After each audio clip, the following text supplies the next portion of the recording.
Hello everyone, how are you doing? This is MD Tech here with another quick tutorial. In today's tutorial, I'm going to show you guys how to locate or check your TPM or Trusted Platform Module version on your Windows 11 computer. So this should hopefully be a pretty straightforward process here, guys. And without further ado, let's go ahead and jump right into it. So all you have to do is open up the search menu, type in Device Manager. Best match, so go back with Device Manager. Go ahead and open that up. Select the View tab.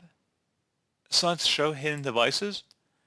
And then on the left side, you want to locate where it says Security Devices. Assuming that you are running Windows 11 on supported hardware, there'd be an option underneath Security Details, so you would double click on that.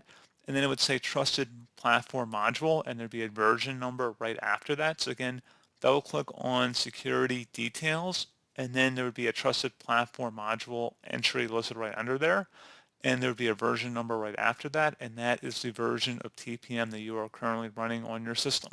So pretty straightforward process, guys. Do hope I was able to help you out, and I do look forward to catching you all in the next tutorial. Goodbye.